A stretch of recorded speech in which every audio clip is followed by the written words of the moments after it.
Աստված օրհնի բոլորից, սիրելիներ, ուզում եմ ասել, որ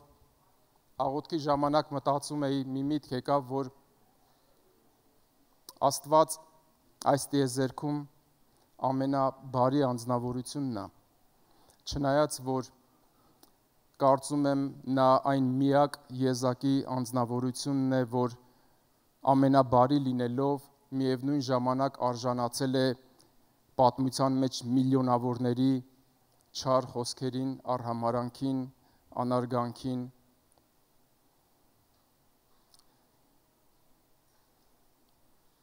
Հասկանում եմ, որ նա սերն է, միևնույն ժամանակ սերը լինելով և բոլորին անխտիր, անկողմնակալ, անվերապահորեն բոլորին սիրելով, նա այն եզակին է, որ ողջ պատմության ընթացքում արժանացել է իր կողմից ստեղծվածներից, արժանացել է ատելության, արժանացել է հայհոյության։ Նա այն միակն է տիեզերքում, որ ինքն է բոլորին տալիս շունչ, բոլորին տալիս կյանք և բոլորին տալիս հասկացողություն, միտք և մտածելու կարողություն։ Միևնույն ժամանակ հասկանում եմ, որ բոլորին հասկացողություն տվողը այս տիեզերքում ամենաչհասկացված անձնավորությունն է, Աստված, որ նրան չեն հասկանում։ Եվ ցավալիորեն նրան չեն հասկանում նույնիսկ այն ժողովուրդը, որոնք կանչված էին նրան հասկանալու։ Շատ հաճախ մենք էլ նրան չենք հասկանում։ Եվ Պողոս առաքյալը Կողոսացիս առաջի գլխում Կողոսացիներին ասում է, աղոթում եմ, որ Աստված տա ձեզ իմաստություն և հոգևոր հասկացողություն։ Ինչու սա ասեցի, միգուցե այսօրվա իմ պատգամի հետ կապ չուներ, բայց խնդրանքս է առ Աստված, թող Աստված այսօր մեզ տա հոգևոր հասկացողություն, որ մենք չփորձենք նրան տեղավորել մեր հասկացողության մեջ, այլ մենք դուրս գանք մեր հասկացողությունից։ Ինչպես Սաղմոսերգուն ասում է, քո ամբողջ սրտով Տիրոջը վստահիր, Տիրոջն ապավինիր և քո հասկացողությանը մի վստահիր։ Թող այսօր Աստված տա մեզ շնորհք, ողորմություն, բժշկի մեր միտքը, հասկացողությունը, որ մենք սովորենք հասկանալ իրեն։ Ամեն, Աստված օրհնի բոլորիդ։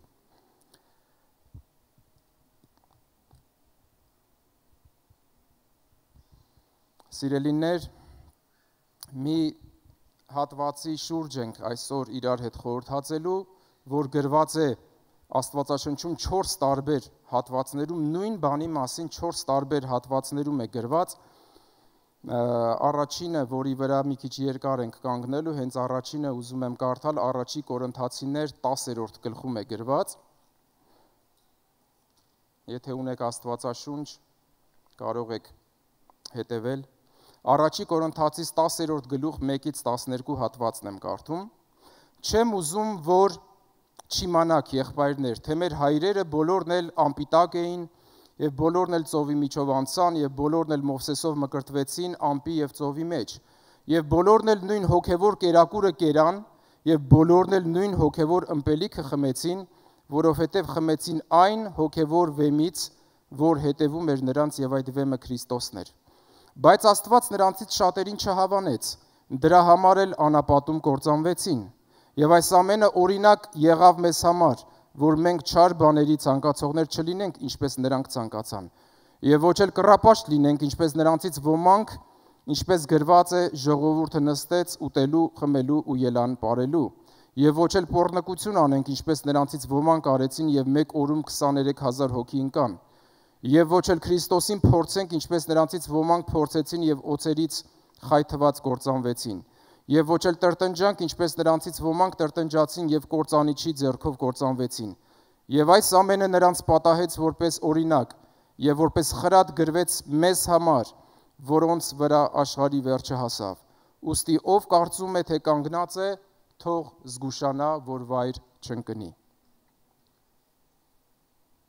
Պողոս առաքյալը մի ինֆորմացիա է տալիս, որի մասին, ինչպես ասացի, Աստվածաշնչի 4 տեղերում գրված են,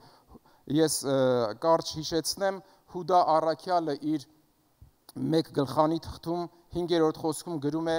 ուզում եմ ասել ձեզ եղբայրներ, որ թեկուզ եւ Աստված իր ժողովրդին Եգիպտոսից ստրկության տնից ազատեց, բայց դրանից հետո չհավատացողներին կործանեց։ Նույն բանը Հուդան է ասում։ 95 Սաղմոսում մենք տեսնում ենք Դավթին, 95 Սաղմոսում Դավիթն էլ ասում է, Աստծո խոսքն է մեջբերում, ինչպես Աստված բարձրաձայնում է 40 տարի, թեկուզ նրանք իմ գործերը տեսան, 40 տարի ես նրանց հետ եղա, բայց 40 տարի վշտացա այդ ազգից, որոշ թարգմանություններում գրված է 40 տարի զզվեցի այդ ազգից, այն ազգից, որին Աստված հրաշքով և Եգիպտոսին դատելով հանել էր իր ժողովրդին, զզվեցի նրանցից 40 տարի, թեկուզ որ նրանք ամեն օր իմ հրաշքները տեսնում էին։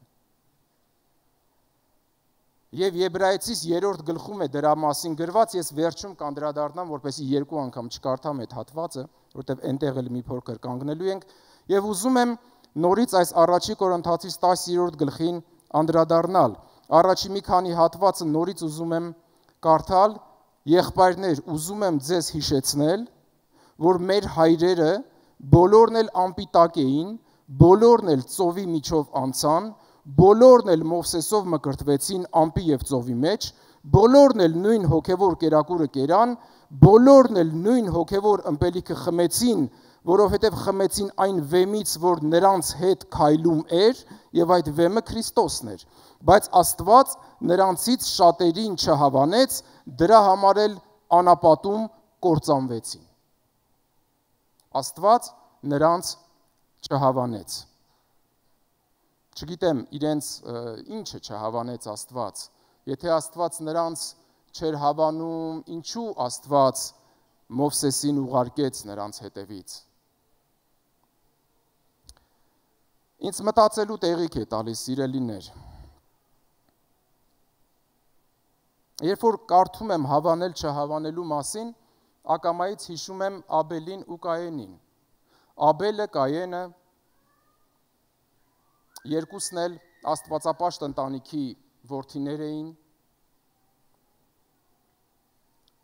երկուսն էլ գիտեին, որ պետք է Աստծուն զոհ անել, ընծա բերել, երկուսն էլ զոհ էին պատրաստել, երկուսն էլ եկել էին Աստծո առաջ, երկուսն էլ Տիրոջը ընծա էին բերել։ Մենք այս հատվածի մասին Ծննդոց 4-րդ գլխում և Եբրայեցիս 11-րդ գլխում ենք հանդիպում։ Ծննդոց 4-րդում ասում է. Աստված հավանեց Աբելի զոհը, բայց չհավանեց Կայենի զոհը։ Գրված է, որ Աբելը բերել էր, քանի որ ինքը գառնարած էր, բերել էր իր գառներից պարարտներին ու անդրանիկներին։ Կայենը հողագործ էր, հողի պտղից էր բերել Տիրոջը։ Ոչ միտեղ գրված չի, չեմ կարող որևէ կերպ իմ ֆանտազիան զարգացնել, ասել նա փչացածներն էր բերել, արդեն նեխած միրգներ բերել կամ պտուղներ բերել, չեմ կարող ասել այդպիսի բան, հիմք չունեմ այդպիսի բան մտածելու, նա բերել էր հողի պտղից, նա էլ բերել էր իր հոտերի անդրանիկներից, բայց Եբրայեցիս 11-րդ գլուխը ինձ օգնության է հասնում և ինձ համար մի բան է բացահայտում, մի բանալի, որի վրա ես այսօր որպես առանցք, որպես հիմք կառուցելու եմ իմ պատգամը, մի բանալի է տալիս, որը տարբերությունն էր, գրված է Աբելը հավատքով իր զոհը մատուցեց Աստծուն։ Մի բան էր տարբերությունը։ Նա իր լավագույններ բերել, միգուցե ամբողջ ունեցածը, նա իր ունեցածից լավագույնն էր բերել։ Բայց Եբրայեցիս թուղթն ասում է Աբելը հավատքով մատուցեց։ Եվ ես հասկանում եմ միակ պատճառը նույն Եբրայեցիս 11-ից։ Ինչու Աստված հավանեց, ընդունեց Աբելի զոհը,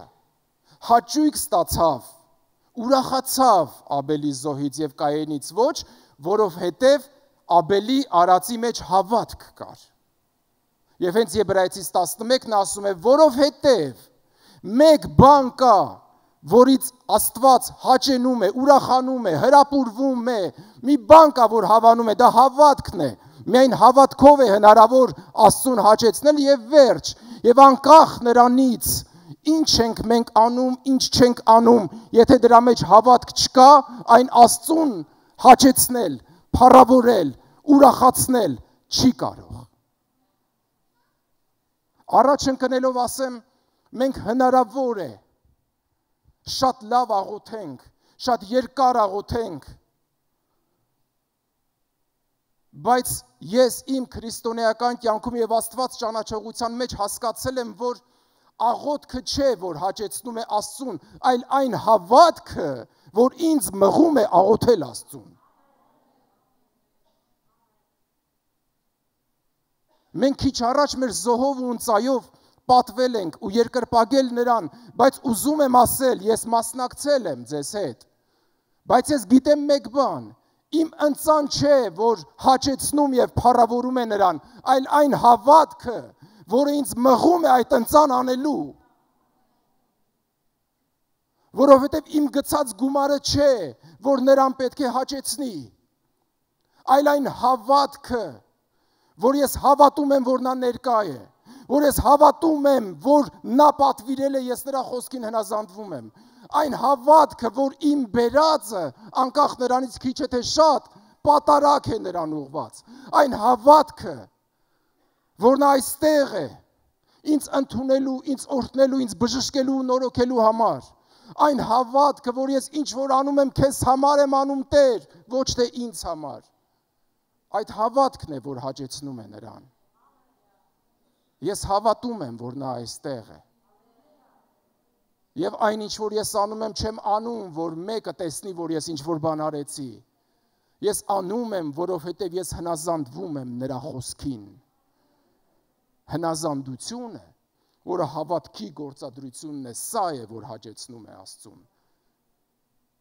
Ինչպես առաջի թագավորաց 15-ում կասի, ոչ խոյերը, ոչ զոհը, ոչ ճարպը, ոչ մյուսը, սա չէ, որ հաճեցնում է Աստծուն, այլ հնազանդությունն է, որ հաճեցնում է Աստծուն։ Հնազանդություն, որը իմ հավատքի գործադրությունն է։ Ես հնազանդվում եմ, որովհետև ես հավատում եմ նրան։ Ես հնազանդվում եմ, որովհետև ես հավատում եմ, որ ես կանգնելու եմ նրա առաջ։ Ես նրա խոսքը իմ կյանքում պահում եմ, որովհետև ես հավատում եմ, որ ես կանգնելու եմ նրա առաջ։ Հավատքն է ինձ մղում հնազանդվել նրա խոսքին։ Ամեն։ Եվ այն ինչ որ ես կանեմ, այդ հնազանդության արդյունքում դա չէ, որ նրան հաճեցնում է, որովհետև հաճախ մենք բաներ ենք անում, որ լավ կլիներ չանեինք, թեկուզ մեզ թվում է, որ մենք հնազանդվել ենք նրան, բայց նրան հաճեցնում է այն հավատքը, որը ինձ մղում է հնազանդվել նրան։ Ամեն։ Աստված չհավանեց նրանց։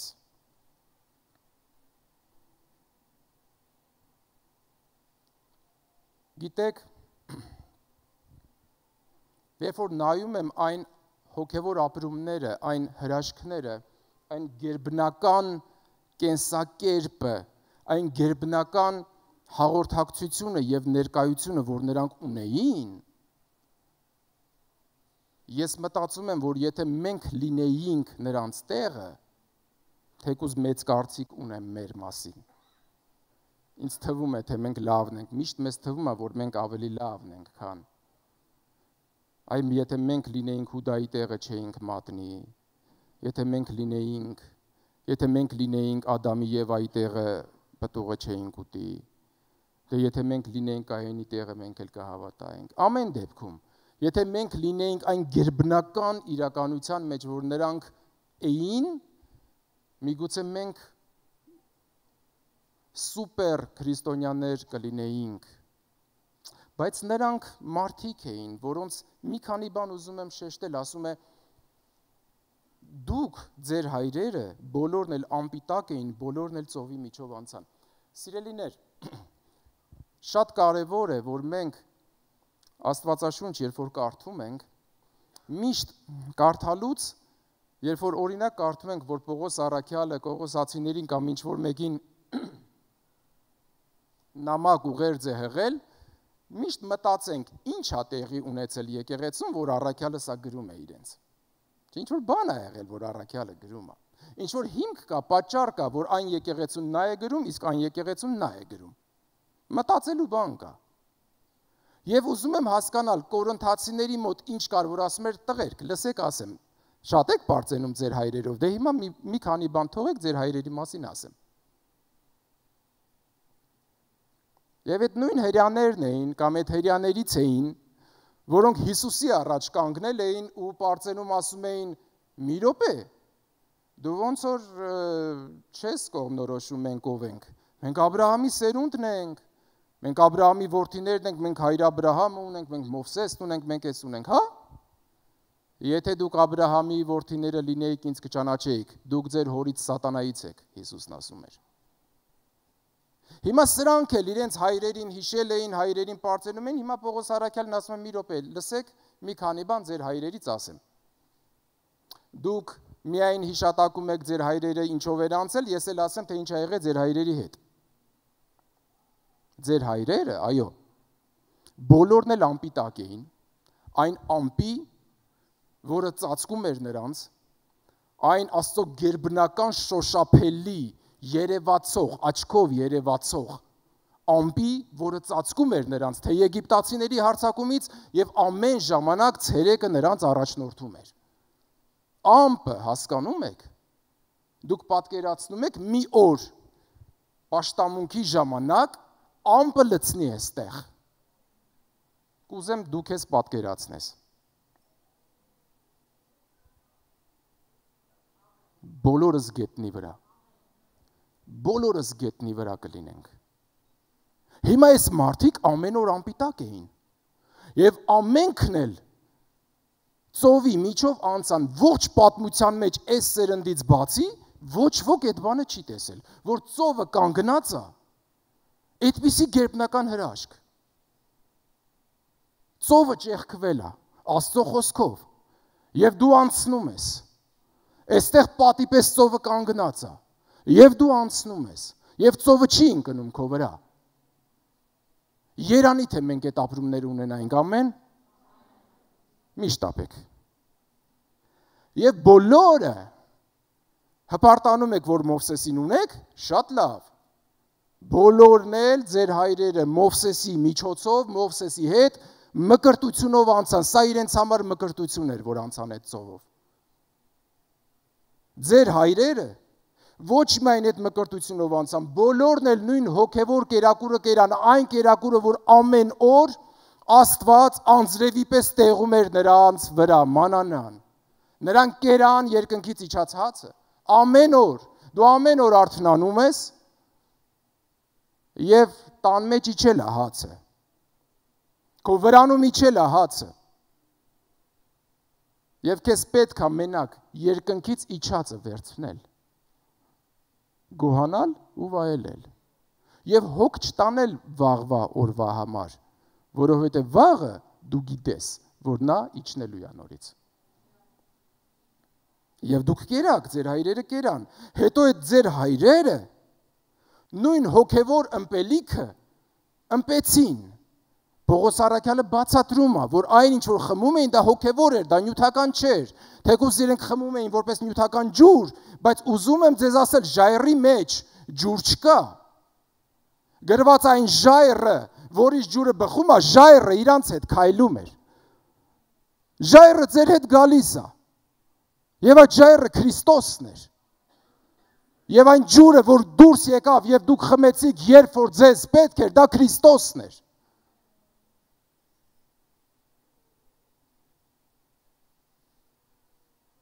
Գերբնական ապրումներ, երանի թե մենք ինչ-որ մի տոկոսը վայելեինք, ունենայինք։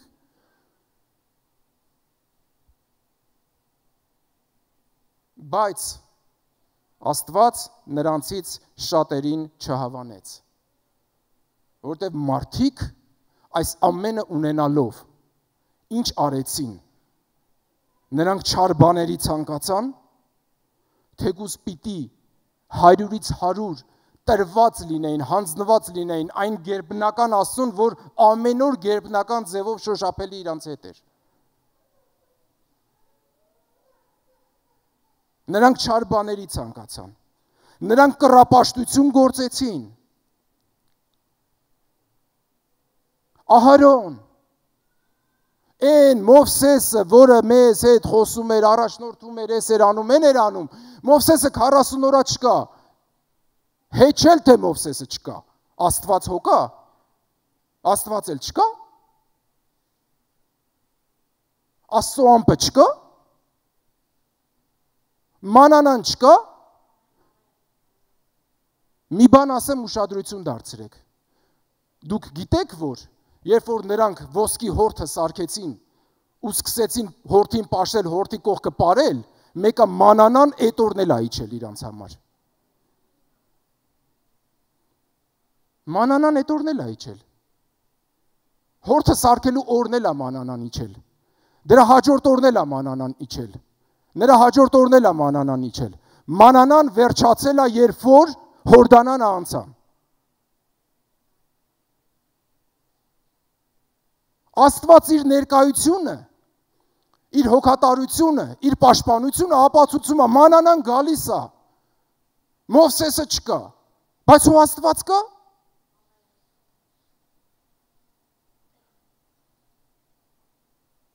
Հաջորդ օրը կրակիսյունը գիշերով իրանց չի առաջնորդել, ցերեկը ամպը իրանց չի առաջնորդել, դուք հասկանում եք ամպը իդեպ, երբ որ որտեղ բանակը կանգնում էր, ամպը մի քիչ առաջ էր գնում ու կանգնում էր ամպի սյունը։ Ամեն ժամանակ մարդ շնորհք ունենար, աչք ունենար, վրանից դուրս գար, կտեսներ ամպը մի քիչ ընկում բանակից կանգնած է։ Երկինքը երկրին կապող մի հատ ամպի սյուն, տորնադոյի նման կանգնած է, ենթադրենք մեր պատկերացումով։ Մարդը դուրս է գալիս, տեսնում է ամպի սյունը, ասում է Մովսեսը չկա, մեր համար Աստված չինի։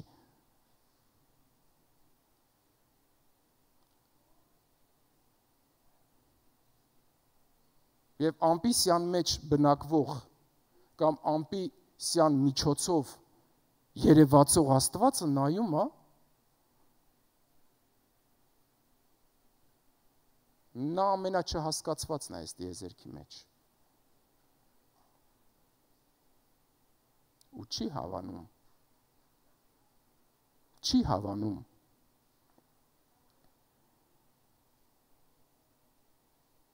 Նրանք ամպիսյան ներկայության մեջ պոռնկություն են անում։ Նստում են, ուտում են, խմում են ու հելնում են պոռնկության։ Ամպիսյունը կանգնած է։ Ոմանց պոռնկության ընթացքում մանանայ է իջնում։ Ու իրանք շարունակում են իրանց գործը։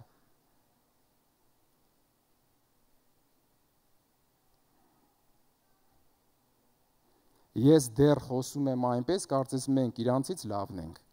Ես հələ այդ տեսանկյունից եմ խոսում։ Հետո էլ Քրիստոսին փորձեցին, օձերից խայթվելով կործանվեցին, հետո տրտնջացին եւ կործանիչի ձեռքով կործանվեցին, եւ այս ամենը պատահեց որպես օրինակ եւ խրատ գրի առնվեց մեզ համար, որոնց վրա աշխարհի վերջը հասավ։ Ուստի ով կարծում է թե կանգնած է, թող զգուշանա, որ վայր չընկնի։ 3 մինչ առաջ անցնելը 3 պատճառ եմ այստեղ տեսնում ինքնավստահության եւ մոլորության։ Հիմա մի փոքր ուզում եմ մեզ անդրադառնամ, այստեղից ուզում եմ դասեր վերցնենք։ Ամեն։ Առաջին մոլորությունը կամ ինքնախաբեությունը, որ հնարավոր է մեր մեջ, քրիստոնյաներիս մեջ առաջանա, ինչ որ մեկի անձի հետ կապված մոլորությունն է, որ ես էս ինչին ունեմ, մենք Աբրահամի որդիներն ենք, Ախպեր, ես մտածելու բան չունեմ, մենք Մովսեսով մկրտվել ենք, մենք այս մարդկանց սերունդն ենք, տղերքն ենք, ես ինչի տղեն եմ, ես ինչի եկեղեցուց եմ, ես ինչի խմբից եմ,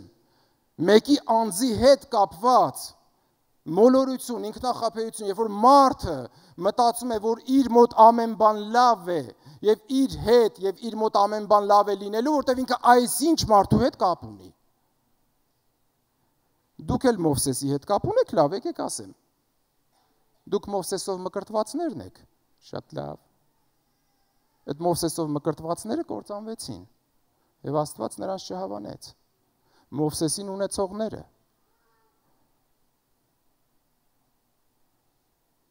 շատ այստեղ չեմ ուզում կանգնել, ուզում եմ առաջ գնալ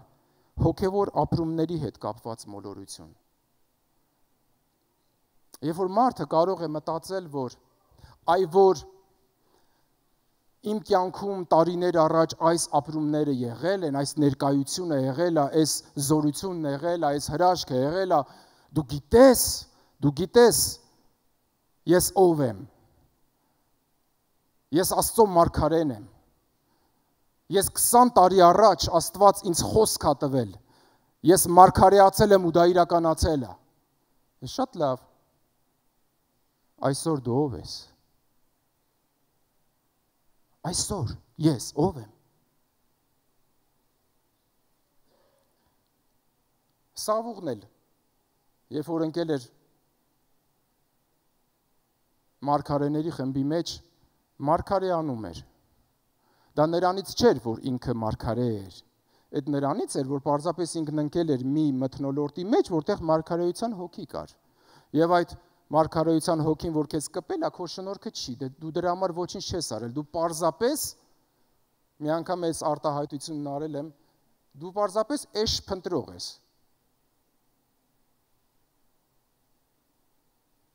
լավ կլիներ, ես սա չակերտների մեջ եմ ասում փոխաբերական, ժամանակին բոլորս էշ փնտրող էինք, աշխարհի մեջ, բայց լավ կլինի, որ մարգարեների խմբի մեջ ընկնելուց հետո մենք չմնանք այնինչ էինք մինչև այդտեղ ընկնելը։ Լավ կլինի, որ մենք փոխվենք, եւ պատահական չէ, որ Աստված քեզ հանդիպացրել է, որտեղ պատահական բան չկա, այն էլ այն մարդկանց կյանքում, ում միջոցով Աստված գործ ունի անելու, որը որ գրված է Աստվածաշնչում, որտեղ Աստված գիտի, որ քեզ պետք է իր ժողովրդի թագավոր օծի եւ անհրաժեշտ է պետք է որ նա ով պիտի ժողովրդի թագավորը դառնա նա մարգարեության հոգի ունենա Աստծուն լսելու ունակություն ունենա թագավորը առաջնորդը լիդերը բայց վատնենա որ էշ փնտրողը մարգարեանալուց հետո, երբ որ դուրս է գալիս է տեղից, շարունակում է լինել էշ փնտրող։ Եվ ես անկեղծ ուզում եմ ասել, ինձ համար ասել, իմ ձեռքը բարձրացնել ասել, որ օրը ես հիմարություն եւ մոլորություն ունենամ, թողնելու Աստծուն Աստծոտունը հաղորդակցությունը դառնալու եմ հին էշ փնտրողը։ Տերը պահի ու ողորմություն անի ինձ ու քեզ։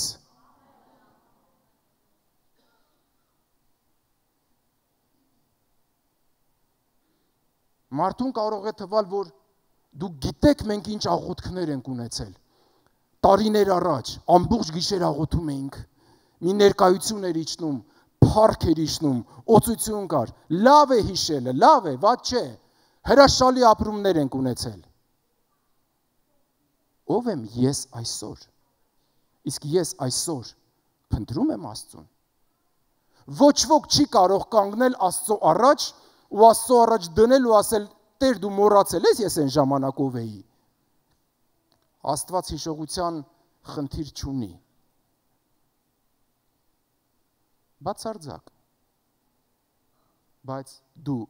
ով ես այն պահին, երբ կանգնում ես նրա առաջ, Մատթեոս 7-րդ գլուխն ասում է շատերը կգան այն օրը եւ այդ նույն բանը կհիշացնենք, ասեն Տեր,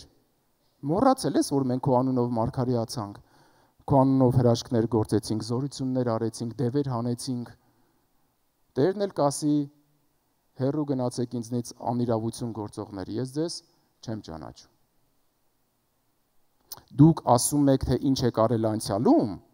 Աստված ասում է, ինչ ես դու հիմա անում, անիրավություն գործողներ։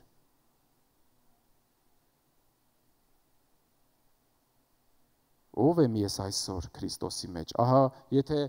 պատգամիս վերնագիր դնեմ, կլինի սա. ով եմ ես այսօր Քրիստոսի մեջ։ Ամեն։ Երրորդ բանը, որ մոլորությունը, որ հնարավոր է մեզ խափի, կուզեմ, որ մենք աչալուրջ լինենք, զգույշ լինենք, ուշադիր լինենք, աչքաբաց լինենք, մեծամտությունն է, սեփական անձի, սեփական եսի վրա ինքնավստահությունը։ Օրինակ ուզում եմ հիշեցնել Պետրոսին։ Պետրոսը, որը ուզում էր Հիսուսին ցույց տալ, որ բոլոր աշակերտների մեջ Տեր, ես հասկանում եմ, որ դու բոլորից 12-ին շատ սիրում ես, հաճախ էլ նկատում եմ, որ մեկը կա, որ ոնց որ շատ է թռվռում, հա գալիս է, գլուխը կրծքիդ է դնում, մեկը կա, որ սենց ուզում է ցույց տա, իբր թե ավելի մոտիկ է քեզ հետ, քան թե ես, Հովանես։ Բայց ուզում եմ քեզ ասեմ, որ դու գլխի ընկել ես, չէ՞ Տեր, որ ես ուրիշ եմ, ես ուրիշ կատեգորիայի եմ, դու գիտես, չէ՞, որ ես դեմք եմ, որ ես ամենահավատարիմն եմ, որ ես պատրաստ եմ քեզ համար մեռնելու, բանտ գնալու, հաստատ։ Այս գիշեր մի հատ ակլոր եմ քո համար պատրաստել, որը քեզ բան է հուշելու, որ ինչ-որ բան է բացահայտելու քո կյանքում, որ նա, ով կարծում է, թե ինքը հաստատ կանգնած է, և հաճախ ինչ-որ մեկի կողմը նայելուց մտածում է, ինչ լավ է Տեր Աստված, որ ես սրա նման չեմ, ինչպես Ղուկաս 18-ում փարիսեցին, մաքսավորը գալիս են տաճար աղոթք անելու, մի հետաքրքիր բան եմ այդտեղ նկատել, գրված է փարիսեցին, ինքն իրեն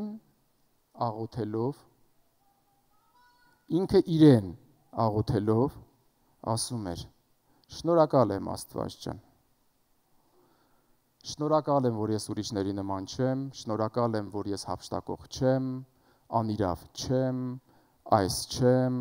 ինչ լավ է, որ ես սրա նման էլ չեմ, իսկ մաքսավորը գլուխն էլ չէր բարձրացնում, այլ մի անկյունում կուրծքը ծեծելով ասում էր Աստված, ողորմի մեղավորիս, և ինքը արդարացած գնաց տուն։ Գիտեք ինչու։ Իրականում, որ համեմատենք մաքսավորի ու փարիսեցու կյանքը արտաքին իմաստով, իրականում նա սրբությանը շատ մոտ էր, նա էլ պղծությանն էր շատ մոտ։ Բայց մի բանալի կա,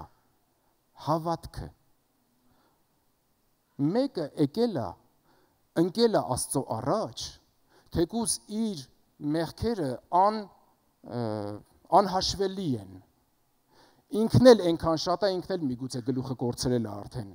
Չգիտի ինչի համար խոստովանի, որը հիշի խոստովանի։ Բայց մի բան կա, որ այս մարդը հավատում է, որ մեկ անձնավորություն կա տիեզերքի մեջ, որ կարող է իր հարցը լուծել, իրեն այդ վիճակից հանել, իրեն փոխել։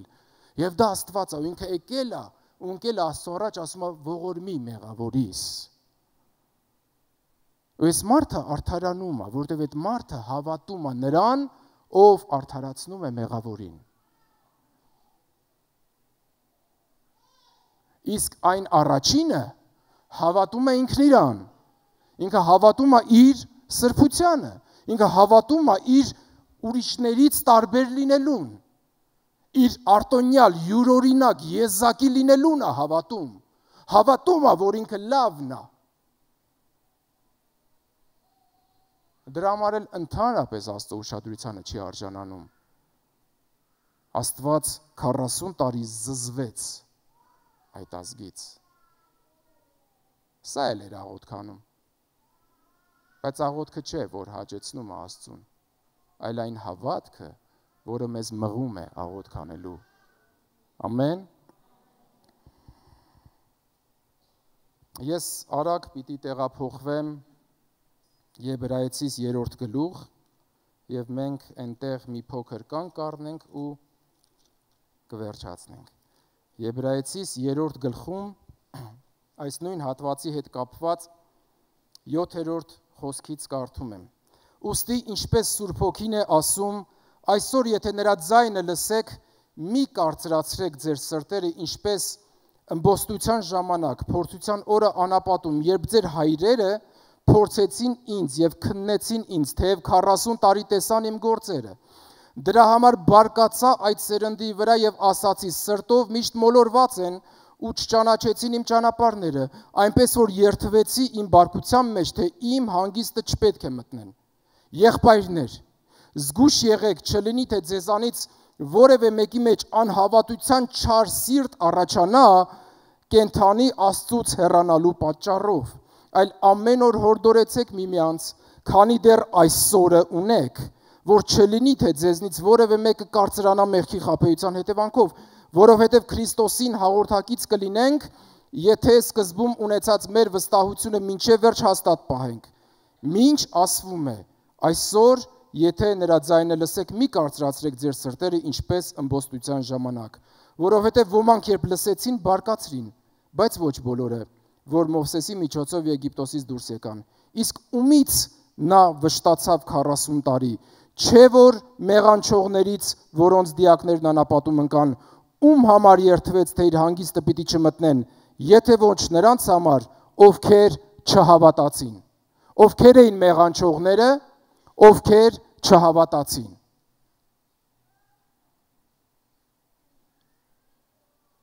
Ովքեր չհավատացին։ Հովհաննես 1:12-13-ն ասում է. ովքեր որ նրան ընդունեցին, նրանց իշխանություն տվեց Աստծո որդիներ լինելու, ովքեր հավատում են իր անվանը,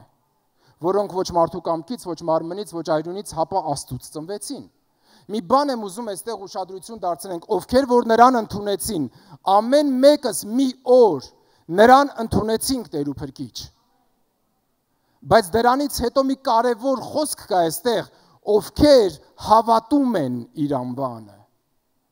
Ովքեր ընդունելուց հետո հավատում են իր անվանը։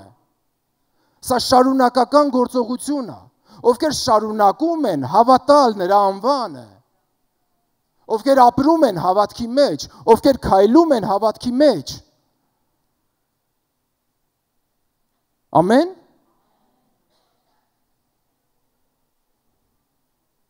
Դեմասն էլ ինչ-որ մի ժամանակ քայլում էր հավատքի մեջ։ Ոմանք էլ ժամանակին քայլում էին հավատքի մեջ, բայց Տիմոթեոսին ուղված թղթում առաջին 4-րդ գլուխ Պողոս առաքյալը կասի շատերը վերջին օրերում հավատքից կհեռանան եւ կհետևեն մոլար ոգիների դևերի վարդապետություններին, որոնք այսպես ինչից կհեռանան, հավատքից, նրանք կթողնեն հավատքը։ Շատերը հնարավոր է պահեն իրանց կրոնական գործունեությունը, բայց թողնեն հավատքը։ Շատերը, ինչպես փարիսեցիները, դպիրները, մյուսները կարող են պահել աստվածպաշտության կերպարանքը, բայց կորցնել հավատքը։ Դրա համար մեզ խոսքը կասի մեզ։ Երկրորդ Կորինթացիս 13:5-ում քննեցեք ձեր անձերը, արդյոք դուք հավատքի մեջ եք։ Ոչ թե քննեցեք դուք եկեղեցի գնում եք, թե չէ։ Քննեցեք դուք սա անում եք, թե չէ։ Քննեցեք դուք խմբակ գնում եք, թե չէ։ Քննեցեք դուք հավատքի մեջ եք, թե չէ։ Դուք հավատքի մեջ եք։ Եվ եթե դուք հավատքի մեջ եք, դուք կլինեք եկեղեցում։ Որտեվ Աստծուն հավատացողը չի կարող Աստծո տան մեջ չլինել, որտեղ Աստծո ներկայությունը կա։ Դուք հավատում եք Աստծուն, դուք չեք կարող չծառայել նրան, եթե հավատում եք Աստծուն։ Դուք չեք կարող չերկրպագել նրան, եթե հավատում եք Աստծուն։ Դուք չեք կարող խոսքը չկիրառել ձեր կյանքում եւ չեք կարող չհնազանդվել Աստծուն, եթե դուք հավատում եք նրան։ Դուք չեք կարող ձեր ամեն օր Աստծո երկյուղով չանցկացնել, եթե դուք հավատում եք, որ նա ամեն ժամանակ ներկա է ձեր կյանքում։ Եթե դուք հավատքի մեջ եք, դուք կապրեք արժանավայել քրիստոնեական կյանք, Աստծուն վայել քրիստոնեական կյանք, որտեղ հավատքն է, Աստծո նկատմամբ հավատքն է, որ ինձ մղում է ապրել նրա խոսքի համեմատ։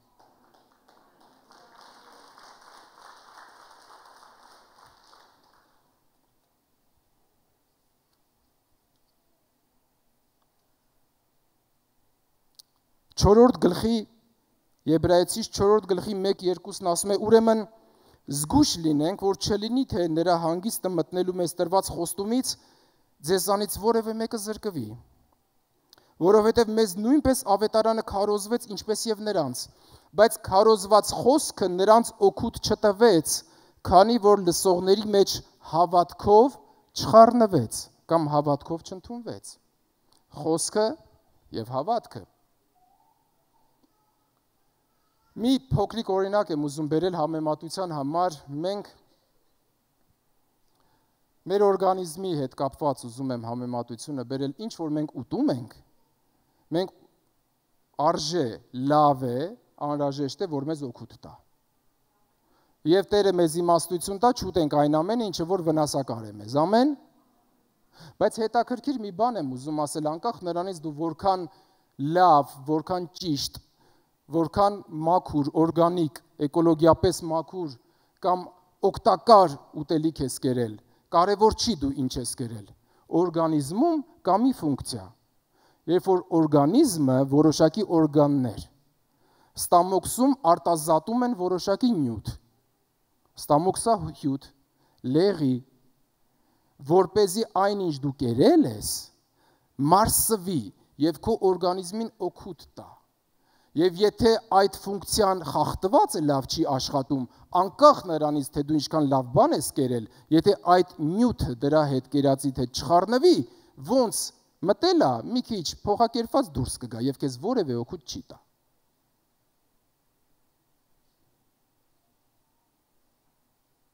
Ոմանք, որ լեղապարկ չունեն, հասկանում են ես ինչ եմ ասում։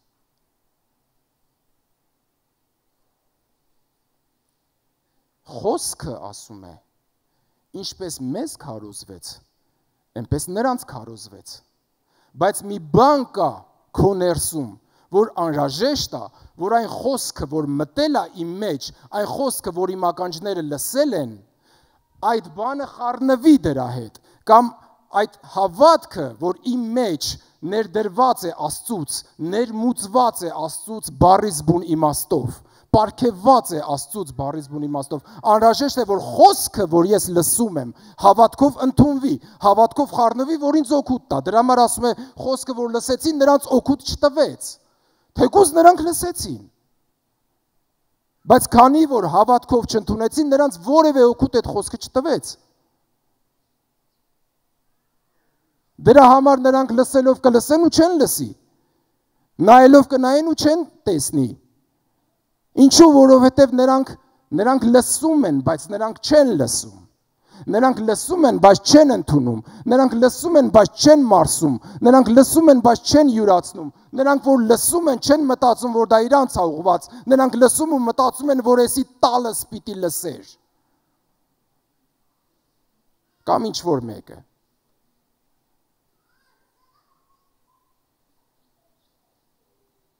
Հավատքը, նույնիսկ խոսքը քեզ որևէ օգուտ տալ չի կարող, եթե դու խոսքին չես հավատում։ Ամեն։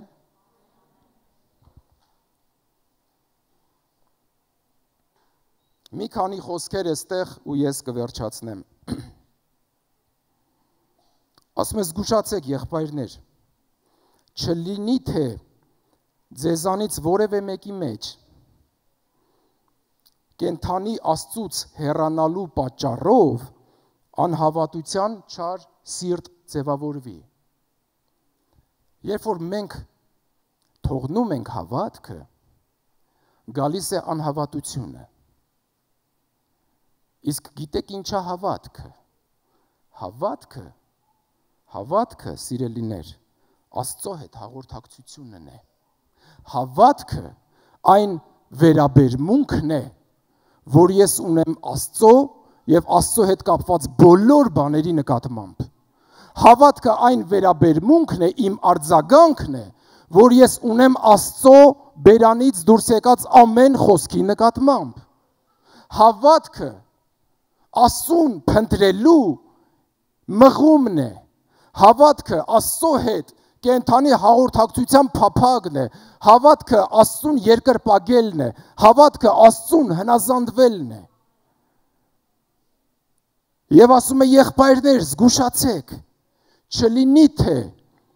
կենթանի Աստծուց հեռանալու, նրան թողնելու, նրա այդ հաղորդակցությունը թողնելու արդյունքում ձեր մեջ անհավատության չարծիր ձևավորվի, որտեղ հավատքը կենթանի է, զորավոր է, հաստատուն է, մնայուն է, երբ որ դուք կենթանի Աստծո հետ կենթանի հաղորդակցության մեջ եք։ Ամեն։ Մեկ բան կա, որ կյանք է տալիս, կենթանացնում է, միշտ կենթանի է պահում մեր հավատքը, դա այն Աստվածն է, որը ներմուծել է մեր մեջ այդ հավատքը։ Եվ այդ հավատքը միշտ կենթանի է, երբ ես այդ հավատքով մշտական կենթանի հաղորդակցության մեջ եմ նրա հետ։ Եվ եթե հանկարծ ես թողնում եմ այդ Աստծուն, ես հեռանում եմ այդ Աստծուց, կամ այն բոլոր հնարավորություններն եմ թողնում, որոնք ինձ օգնում էին նրա հետ հաղորդակցվել, գալիս է անհավատության չար սիրտը։ Եվ հնարավոր է, որ Աստված չհավանի մեզ։ Կարևոր չի, թե դու նրանց նման կարող ես կանգնել ու ասել, հա բայց դու գիտես մենք անպիտակ ենք եղել։ Աստված նրանց չհավանեց, որտեղ նրանք թողեցին հավատքը։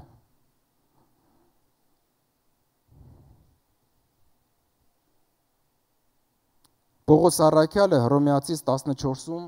23 խոսում կասի, իսկ ինչը որ հավատքից չի, մեղք է։ Ինչի մեջ հավատք չկա, այն ամենը ինչը որ դու անում ես եւ Աստծո նկատմամբ հավատքից չէ մղված, մեղք է։ Հավատք, որը հաճեցնում է Աստծուն։ Այսինքն այն ամենը, ինչը որ դու Աստծուն հաճեցնելու համար, նրան փառավորելու համար չես անում, սա մեղք է։ Ուր ուզում ենք փախնենք ճշմարտությունից։ Ոնց ուզենանք փոխակերպենք,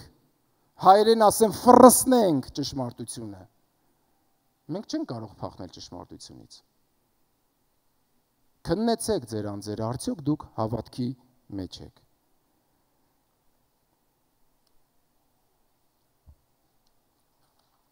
Ես ուզում եմ վերջացնել, կխնդրեմ, որ փառաբանության խումբը գա։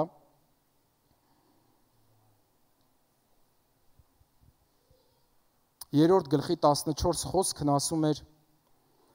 քանզի Քրիստոսին հաղորդակից կլինենք, եթե սկզբում ունեցած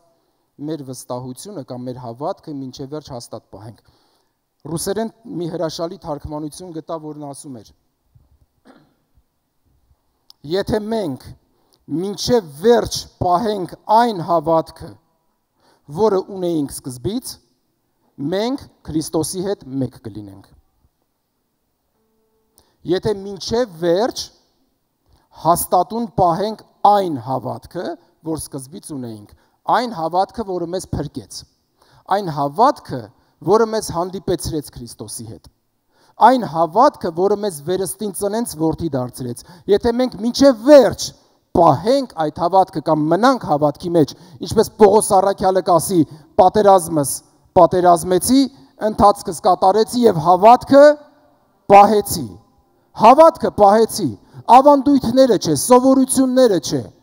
հավատքը պահեցի։ Ավանդույթները կարող են փոխվել, սիրելիներ։ Հնարավոր է մեր պաշտամունքի կերպը փոխվի։ Աղոթաժողովների կերպը հնարավոր է փոխվի։ Խմբակների գործունեության կերպը հնարավոր է փոխվի։ Շատ բաներ կարող են փոխվել։ Բայց կարևոր է, որ մնա հավատքը։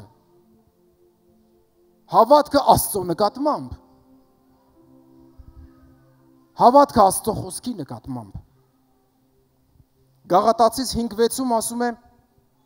Հիսուս Քրիստոսում ոչ թլպատությունն է մի բան, ոչ անթլպատությունը, այլ հավատքն է կարևոր, որ սիրով է գործում։ Թլպատությունը խոսում է կրոնական բոլոր գործերի մասին։ Անթլպատությունն էլ միգուցե խոսում է շատերի ազատ մտածելակերպի մասին, որ սա պարտադիր չի, որ սենց լինի։ Թե պարտադիր բաների մեջ, թե ոչ պարտադիր բաների մեջ, ամենակարևորը հավատքն է, որը սիրով է գործում։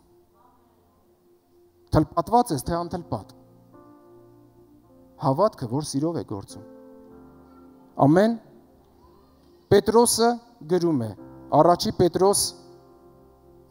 առաջի գլուխ 3-ից 5։ Օրհնյալ լինի Աստված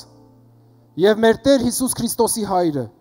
որ իր առատ ողորմությամբ մեզ վերստին ծնեց կենդանի հույսի համար, Հիսուս Քրիստոսի մեռելներից հարություն առնելով։ Անեղծ ու անարատ ու անթառամ այն ժառանգության համար, որ երկնքում պահված է ձեզ համար, ովքեր պահպանված են Աստծո զորությամբ, հավատքի միջոցով փրկության համար, որ պատրաստ է հայտնվելու վերջին ժամանակներում։ Աստված առատ ողորմությամբ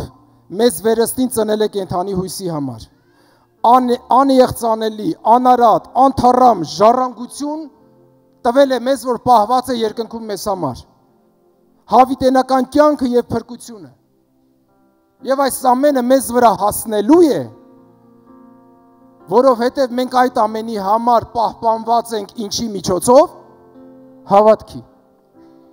Դուք հավատքով պահպանված եք այդ ամենի համար։ Մենակ հավատքն է, որ ինձ պահում է այդ ամենի համար։ Հավատքն է, որ ինձ այսօր պահելու է Քրիստոսի մեջ։ Հավատքն է, որ ինձ պահելու է Աստծո խոսքի մեջ։ Հավատքն է, որ ինձ պահելու է Աստծո այդ կենդանի հաղորդակցության մեջ։ Հավատքն է, որ ինձ տանելու է երկինք եւ ինձ արտոնելու է վայելել այն ժառանգությունը, որ ինձ համար պատրաստված է երկնքում։ Հավատքն է քեզ պահելու։ Եվ ուզում եմ վերջացնել ասելով. ինչպես ասում էր առաջին Կորինթացիս 10:12-ը, ովքեր կարծում են, ովքեր վստահ են, որ իրենք հաստատուն կանգնած են, ովքեր հավատում են իրենց հաստատուն լինելու վրա, թող զգուշանան, որ վայր չընկնեն։ Սիրելիներ, ես հավատում եմ, որ ես Աստծո որդի եմ։ Ես հավատում եմ, որ ես վերստին ծնված եմ։ Ես հավատում եմ, որ իմ բոլոր մեղքերը ներված են։ Ես հավատում եմ, որ ես արդարացած եմ։ Ես հավատում եմ եւ ինքնաճանաչողության առումով կարող եմ ասել, որ ես սիրում եմ Աստծուն եւ փնտրում եմ նրա հետ հաղորդակցություն, ճանաչել նրան եւ ջանք եմ անում,